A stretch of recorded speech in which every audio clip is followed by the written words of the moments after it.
These are the elected officials of Clackamas, Washington, and Multnomah counties, three of Oregon's most populated jurisdictions, who were handed a $10 million regional plan to address homelessness and chose, one by one, to walk away from it. Not because they disagreed that homelessness was a crisis, not because the money wasn't real, but because the terms attached to that money asked them to accept a set of conditions that their constituents, their budgets, and their political instincts would not allow. This is the story of how a plan built to solve one of the Pacific Northwest's most visible and persistent social problems collapsed before it ever got started, and what that collapse reveals about the deeper fault lines running through Oregon's approach to governing itself. Before we go further, I want to point something out. More than 90% of viewers watching these economic documentaries haven't subscribed yet. If you're interested in understanding what's really happening behind America's policy failures, housing crises, and regional political conflicts, make sure to hit that subscribe button. This channel is dedicated to uncovering the deeper story behind the headlines. And while you're here, I'd like to know your opinion. Do you believe states like Oregon are becoming ungovernable at the regional level? Comment below. Portland's homelessness crisis did not arrive without warning. The numbers have been building for years, and by the time Oregon's legislature began moving serious money toward the problem, the situation on the ground had already become the kind of thing that defined how the rest of the country thought about the city. Tent encampments along the Willamette, needles in public parks, doorways and underpasses claimed as shelter across downtown blocks. A population of unsheltered individuals that advocates estimated in the thousands, and that no single agency had a clean count on, because counting people who do not want to be found is harder than most policy documents acknowledge. Oregon is not a poor state. Its economy runs on technology, agriculture, manufacturing, and a tourism industry anchored by coastline, mountains, and the kind of outdoor recreation infrastructure that draws visitors from across the country. Per capita income sits above the national median. The state has passed significant tax measures in recent years, specifically to fund social services. Money, in other words, was theoretically available. The question was never whether Oregon could afford to address homelessness. The question was always who would be in charge of addressing it, under what rules, and accountable to whom. That question is what the $10 million plan was supposed to answer, and it is exactly the question that blew the plan apart. The framework at issue came out of a regional coordination effort involving Portland's metro government and the three counties that make up the greater Portland metropolitan area. Metro, the elected regional government that covers Multnomah, Clackamas, and Washington counties, had been pushing for a unified approach to homelessness services since at least 2020, when Oregon voters passed Measure 26-210, a $2.5 billion 10-year measure that created a new regional fund specifically for homeless services. That measure established a new tax on high incomes within the metro area and directed the revenue toward shelter, housing, and behavioral health services across all three counties. It was, by Oregon standards, an unusually ambitious regional commitment. The problem was that ambition at the ballot box does not automatically translate into cooperation at the administrative level. Metro and the three counties spent years working out governance structures, data sharing agreements, contracting procedures, and the basic question of who got to decide what the money was actually spent on. That tension never fully resolved, and when the specific $10 million allocation arrived as part of a broader state appropriation tied to Governor Tina Kotek's aggressive push to reduce visible homelessness, it landed in a region that was already exhausted by those unresolved arguments. Governor Kotek had made homelessness reduction a centerpiece of her administration from the moment she took office in January 2023. Her approach was directive in a way that Oregon governors had not typically been on local issues. She set numerical targets. She demanded accountability reports. She created a new state-level office specifically to coordinate local responses, and made clear that jurisdictions that did not meet benchmarks would face consequences, including the potential loss of state funding. It was an approach that some advocates praised as finally bringing seriousness to a problem that had been managed with vague gestures for too long. It was an approach that many local officials, particularly in the suburbs, experienced as pressure from a Portland-centric state government that did not fully understand or respect the conditions on the ground in their communities. Clackamas County was the first to make its resistance explicit.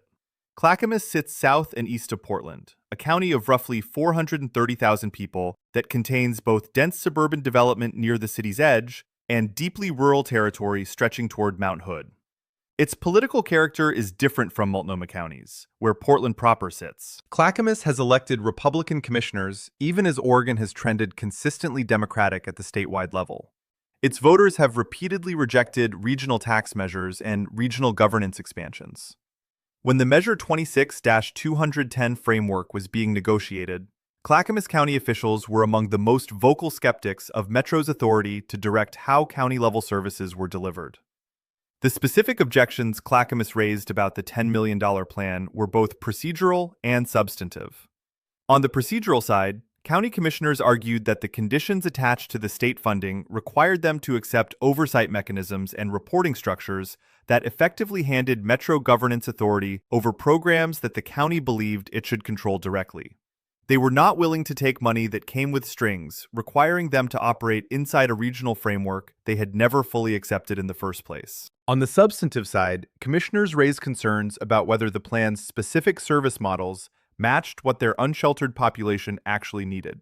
Clackamas County's homeless population skews more rural and more dispersed than Portland's.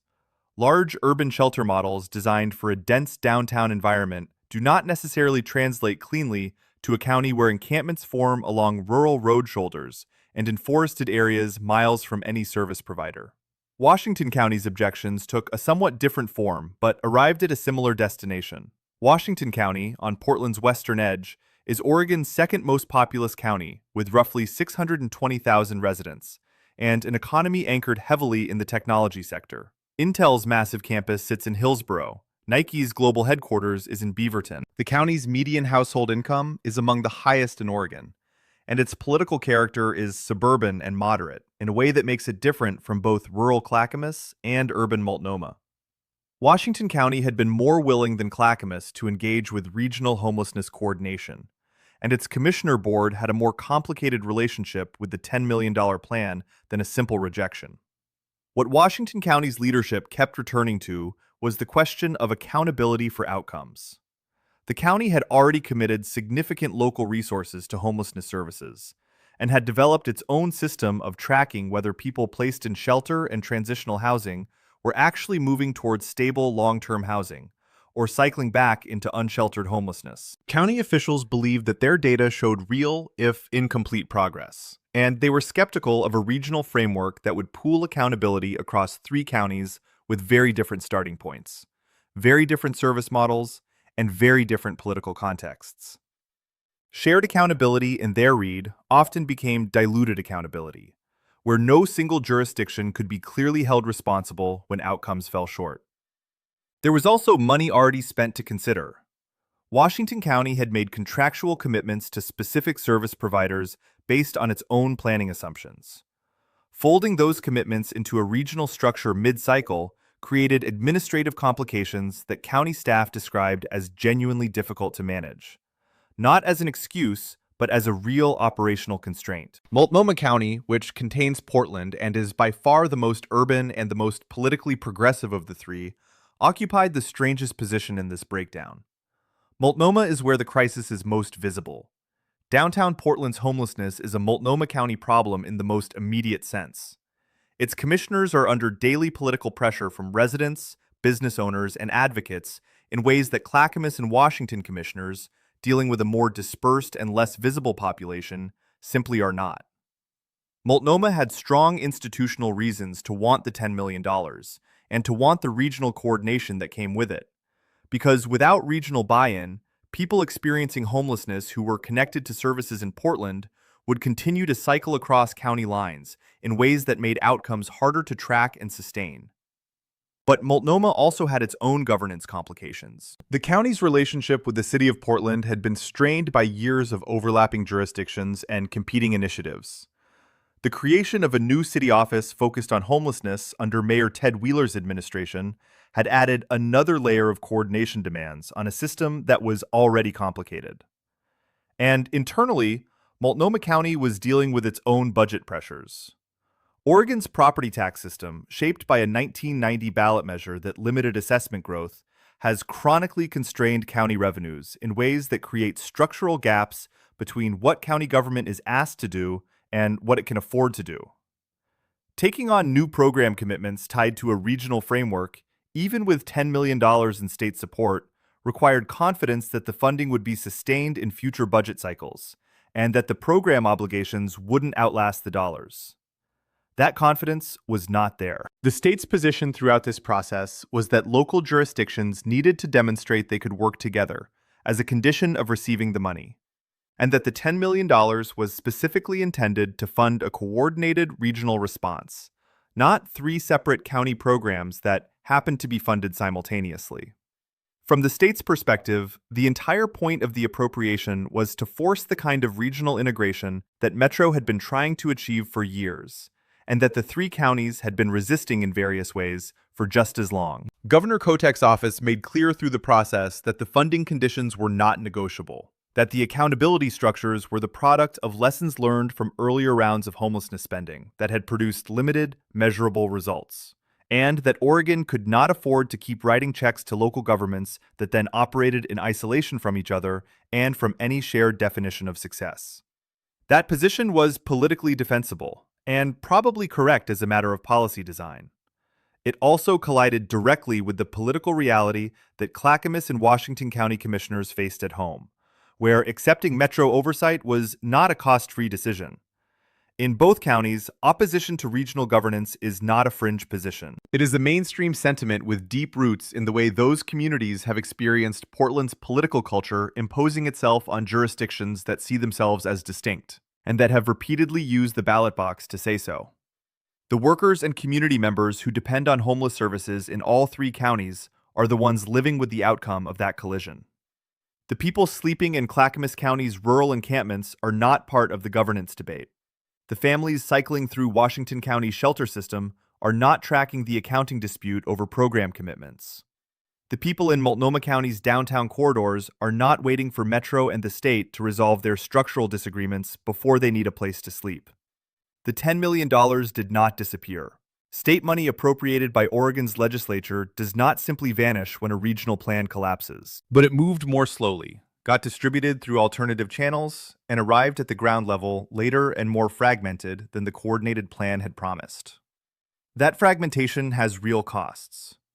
Not dollar costs that show up cleanly in a budget document, but outcome costs. People who would have been connected to services in January were not connected until March. Programs that would have shared data across county lines continued operating in separate silos. A regional shelter bed inventory that the plan was supposed to create to allow real-time coordination of placements did not get built on the timeline anyone had projected.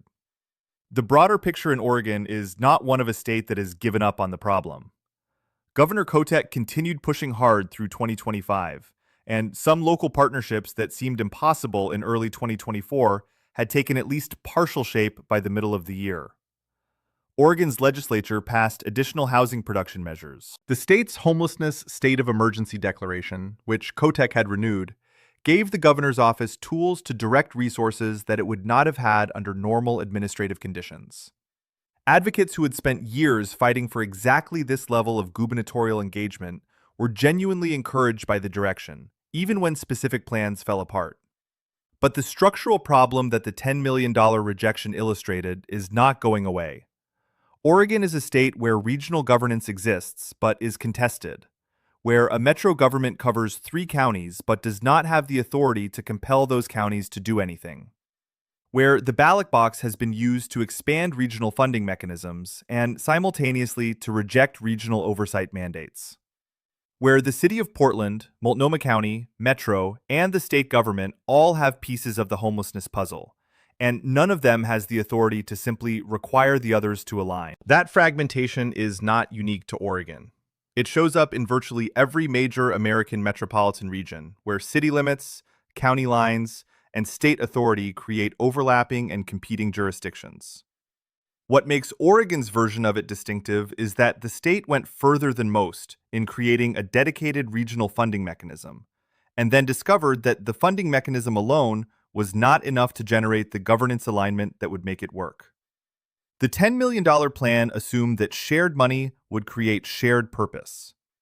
What it found instead was that shared money without shared authority created three separate arguments about whose conditions applied and whose accountability structures governed. And in a political environment where suburban counties had strong reasons to resist integration with a city they associated with specific policy failures and specific political choices, those arguments did not resolve in favor of coordination. What happened with Oregon's $10 million homeless plan is not an isolated policy failure. It is one clear data point in a larger structural problem that is reshaping how American cities and regions try to govern themselves across jurisdictional lines. Who has the power to set the terms, and what states are willing to require or withhold to tip those negotiations in one direction or another. The people living in tent encampments along rural Clackamas roads and in Portland doorways experienced the outcome of that failure whether they ever followed the policy debate or not. Before you leave, I want to thank you for watching this report all the way through. But I also want to remind you that over 90% of viewers still haven't subscribed yet. If you enjoy these in-depth stories about economic change, policy failures, and the forces reshaping American communities, please hit that subscribe button.